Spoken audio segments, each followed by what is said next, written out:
Okay, you guessed it, it's chemistry time. Remember, when creating reactions, you can only use the amount of reactants you have available. And sometimes you will not get these perfect proportions of ingredients. Think of it a little like this. Every time you bake chocolate chip cookies, you have extra flour left over that you don't use. It sits on your shelf and you use it the next time that you bake. Any reactant that's completely used up in a chemical reaction is called the limiting reactant. And any ingredient or ingredients that you have left over after the reaction is complete are called excess reactants. We always need to use the ratios of the balanced equation and the masses from the periodic table to help us identify the limiting reactant and calculate the amount of product produced. All right, why don't you pause the video so that you can balance this equation. When you're finished, check to see if you're correct. Okay, I got 2, 13, 8, and 10. Combustion reactions can get a little tricky and often involve a lot of back and forth work, but hopefully you got it correct. Okay, now that we have our balanced equation, let's start the real math. We will begin with 32 grams of butane. And we're going to figure out how much CO2 we can make.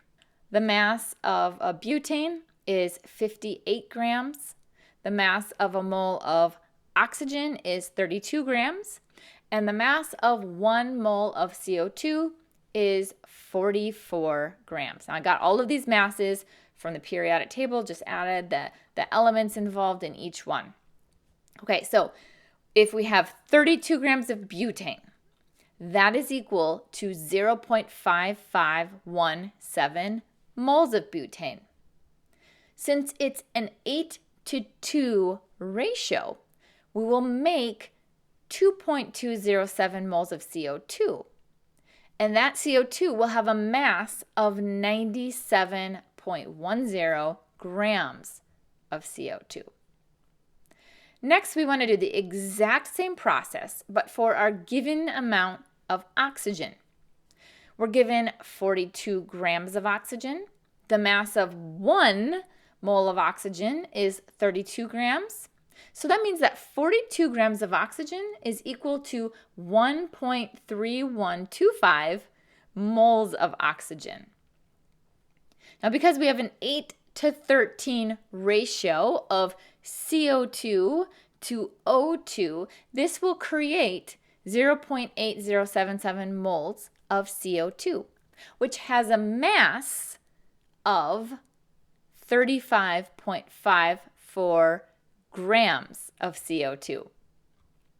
Now, it's quite clear that the oxygen is limiting how much CO2 we can produce. So this is our limiting reactant. There will be butane left over after the reaction is complete, so the butane will be our excess reactant. Now let's round our final answer to 2 significant digits, and we'll be able to create 36 grams of CO2. We're going to do one more just like this, but in this one we really will get to see that even though we have the same masses of ingredients, there will be one that limits how much product we can make. Also, on this one, we're going to solve for water instead of CO2. So I want you to pause the video and try it on your own first. Okay, let's go through the steps for this one. This time, when I solve it, I'm going to lay it all out using dimensional analysis and put it together in one long equation for each reactant. So if we have 45 grams of butane react with 45 grams of oxygen, how many grams of water are produced? I'll start with my butane. I'm given 45 grams of butane. Each mole of butane has a mass of 58 grams.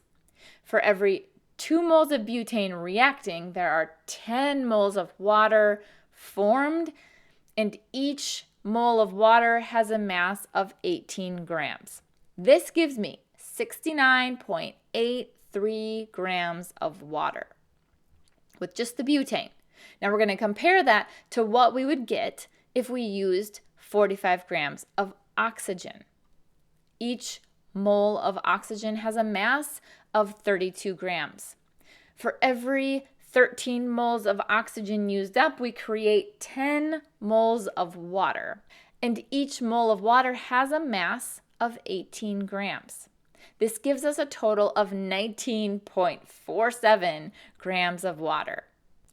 Clearly, we can see that with this combination of ingredients, our limiting reactant is oxygen. And if we round to 2 significant digits, we are able to create 19 grams of water. Now, with this combination, we would have a bunch of butane left over. But how much? If we were really curious about how much butane was left over, we could use the amount of water we know we will produce, 19 grams, and calculate the amount of butane required. This is kind of like a regular stoichiometry problem. If you want to produce 19 grams of water, how many grams of butane will you need? So we'll start out with 19 grams of water. 1 mole of water has a mass of 18 grams. And for every 10 moles of water produced, 2 moles of butane are required. And each mole of butane has a mass of 58 grams. This means that we need 12 grams of butane. So here we are. We have 45 grams of butane, and we need 12 grams of butane. How much is left? Well, hopefully you can see that it's a simple subtraction problem. We take what we have minus what we need, and that equals what's left. So 45 minus 12 equals 33 grams of butane left over.